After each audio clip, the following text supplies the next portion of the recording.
For more on the final 24 hours in Iowa, we turn to Stuart Rothenberg, editor and publisher of the Rothenberg Political Report and contributor to Roll Call newspaper, and Susan Page, Washington bureau chief for USA Today, who is reporting tonight from the Hawkeye State.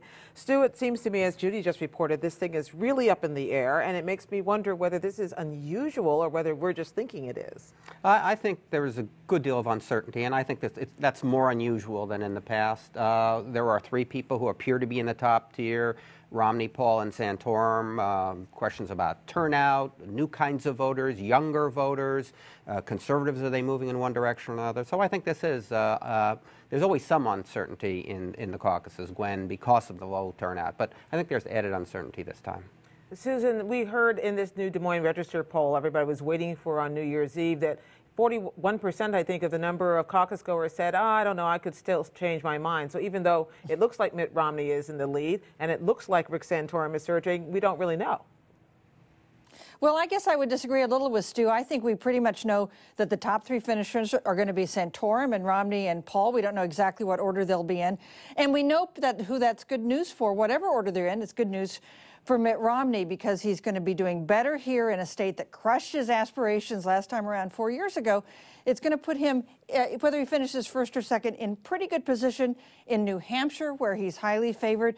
You know, the Romney people are looking very happy, as are, of course, the Santorum people, and the Ron Paul people are also pretty energized. But it seems to me the shape of this race is pretty clear 24 hours before people actually show up at those caucuses. Stu, we know that Mitt Romney has gotten kind of consistent quarter of the vote throughout, which is, it turns out in a split field might be enough. Right. But is that enough to really give him the strength he needs to launch into New Hampshire, no matter how strong he is once he hits the ground there? I think so, Gwen. Obviously, expectations change. But right now, if you think about it, that Mitt Romney has a chance to win or finish second, and as Susan suggests, even finishing second with Rick Santorum emerging as the conservative alternative, well, the Romney people have to be thrilled. So I think we know that Romney is going to be relieved after this, and whether he has a big win, a narrow win, finishes second is less important. He's going to go to New Hampshire with momentum, and New Hampshire, Gwen, is a terrific state for Mitt Romney. Susan, the Santorum surge, as we keep calling it, this him coming on strong here toward the end, is this something that you've been able to document anecdotally or physically as you've been out there covering this campaign? Well, you definitely see a lot of these social conservative voters who have gone between Perry and Herman Cain, lest we forget, and Michelle Bachmann, seem to be settling on Santorum. I was at an event with Newt Gingrich the other day where he cried when he talked about remembering his late mother. And I talked to the Iowa woman who was sitting right in front of me, and she said, oh, that was beautiful, and I like a lot of what he said. And I said, so are you going to support Newt Gingrich? And she said, oh, no, I'm going to support Rick Santorum. So I think you do get the sense that Santorum has become kind of the last stop for these voters after they went from one to the other. So does that mean, Stu, that as has happened in the past, each of these two frontrunners now become targets for everybody else? We heard Rick Perry going after Santorum today and Gingrich saying he's going to go after Romney. Absolutely. This has turned out to be the Andy Warhol caucuses, where everybody has their 15 minutes of fame, and it turns out right now that Santorum is the last man standing, but he's the last man standing because nobody has yet picked apart his record and his experience. That is happening now, as you suggest, and it's going to happen over the next few days and few weeks if Santorum emerges as a serious contender in New Hampshire. Is Rick Santorum prepared for that, Susan, whether it's money raised or organizationally to push back? We know what Newt Gingrich was not. No, Rick Santorum is not prepared for this. He doesn't have an organization, much of an organization at the States. He's spent all his time going from town to town here in Iowa. That's served him well in terms of the Iowa caucuses. It's left him pretty bare when it comes to future contests. We do have a string of contests that come on in pretty fast order. We have the New Hampshire primary in a week, and then the South Carolina primary, and then the Florida primary at the end of the month.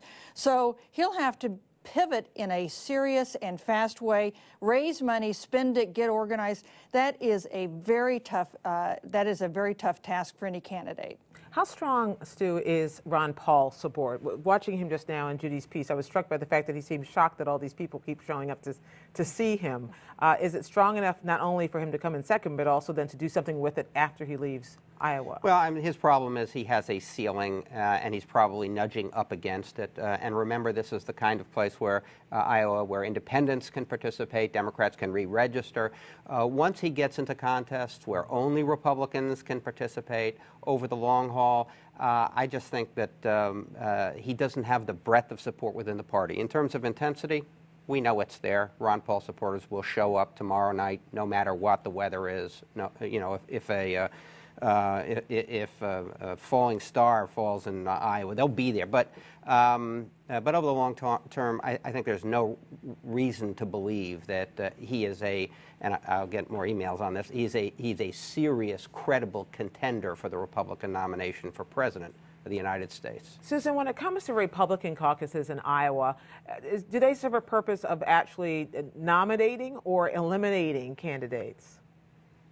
I think the Iowa caucuses tend to winnow the field. They don't often pick the president, but they eliminate some people from competition. For instance, if Michelle Bachmann comes in sixth here after winning the Ames straw poll in August in a state where she was born and where there are a lot of social conservative voters kind of aligned with her sentiments, I think it would be very tough for her to go on. And if Rick Perry comes in fifth, hard to believe he would be the first guy, one of the first candidates pushed out, given his standing as the nation's senior governor and his money, but I think that's also possible. We know already that on Wednesday morning he's not going to New Hampshire, he's going to South Carolina, bypassing that next primary in hopes of recovering in that southern state where he may do a little better. And apparently so, Michelle Bachmann is doing the same thing. Is there room for a comeback for either of them, Stu?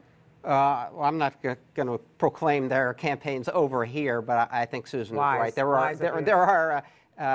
There are 3 tickets out of Iowa. That's the saying, of course. Some people are saying, well, there's going to be a 4th this time because Ron Paul gets one of the 3, so somebody else is going to get one. There are certainly not 5 or 6 tickets. So I think the candidates who finish those last 2 slots are going to have a difficulty making a case that they can credible long term. And in the case of Michelle Bachmann, she's got to decide whether she wants to run for re-election to Congress, and she's got to do that sooner rather than later. So you imagine one of the planes that leave Des Moines Airport on Wednesday morning might be heading home instead of to New Hampshire or South Carolina, Susan? Well, I think that's possible, although we've got these 2 debates next weekend in New Hampshire. Candidates might hold on for those. Those have been great opportunities for people to make a stand and take advantage of somebody else's mistake. So it's possible that we'll see the candidates go on for just a little while longer. The fact is, we might see these candidates go on for quite a bit longer given the changes in Republican rules this time. We haven't really focused on this, but you know, we've become accustomed to Republican races that get settled pretty quick by those Super Tuesday contests. Mathematically, they've pushed some big contests back. They're requiring proportional representation in the contests that come before April 1st. And that could have the effect of pushing this contest into April and May, maybe even until those final primaries into June. So why ever get off the debate stage if there's going to be another debate and if the rules have changed? Stu Rothenberg, Susan Page, thank you both very much. Thank you, Gwen. Thank you.